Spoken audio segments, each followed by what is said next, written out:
Hi, if you're in the market for a soup maker and you're not really sure what to go for, then it can be confusing because there are quite a few models to choose from. So what I've done is I've come up with 10 things to consider before you buy a soup maker. Just before I start, I'd appreciate it if you subscribe to my YouTube channel, just give us a quick thumbs up. What I do is I talk about household appliances, vacuum cleaners, and there's normally a bit of tech in there as well. So there will be some of you watching this going, well, what is a soup maker? Essentially, this is an example of one. This is a Morphy-Richards one that we do really well with.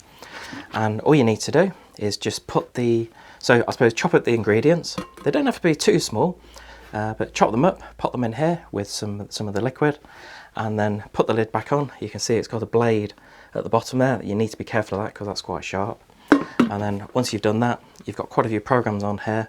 You just set it to go, and within a relatively short space of time, you've got some lovely homemade fresh soup. So although this list is in no particular order, the first one I'd consider one of the main things to look at, and that's the capacity of the soup maker. So clearly the larger capacity you go for, the more soup you can make. But what you can find is if you're just making soup for one person, you might not necessarily want to go for one with a large capacity.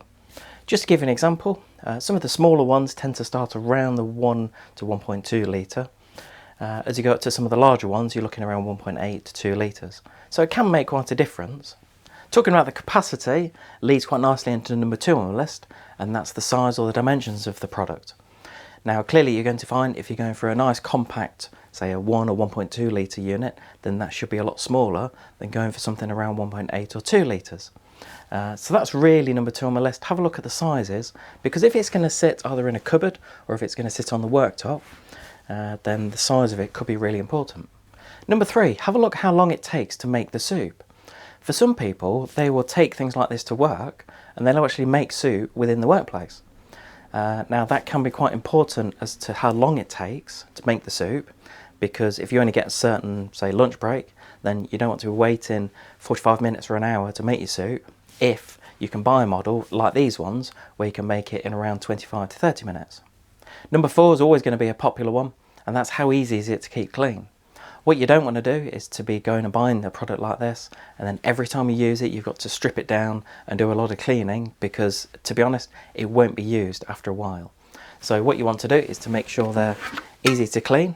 So something like this, after you finish with it, just give it a quick wash out. Again here, then just make sure that's nice and clean. But with these there are some parts, and on some soup makers there are certain parts that you can put in a dishwasher, although really I suppose it's recommended after you've emptied it then just give it a quick wash out, let it dry, and then you're ready to go next time. Also have a look, because certain models like this one have actually got a dedicated cleaning program, and things like that can just make life a lot easier for you. Number 5, have a look how many programs the soup maker has. Some of the basic soup makers will just be on and off and there's not really a lot to choose from.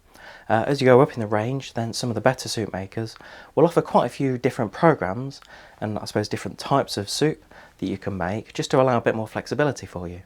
Number 6, does your soup maker offer you an option for chunky soup or smooth soup?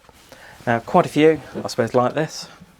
You can see there's an option on the top here, so once you've got it plugged in and switched on, you set the program, you'll have the option if you want it chunky or smooth. Now personally I love smooth soup. I'm not really a fan of chunky soup. What kind of soup do you like? Do you like it chunky or do you like it smooth? And what's your favourite kind of soup? Put it in the comments below. Clearly what we've been talking about here are soup makers, but some soup makers will actually double up as other kitchen appliances. So that tends to lead quite nicely into number 7 on my list, and that's, can your soup maker make other kinds of food? So can it be used to make smoothies or milkshakes?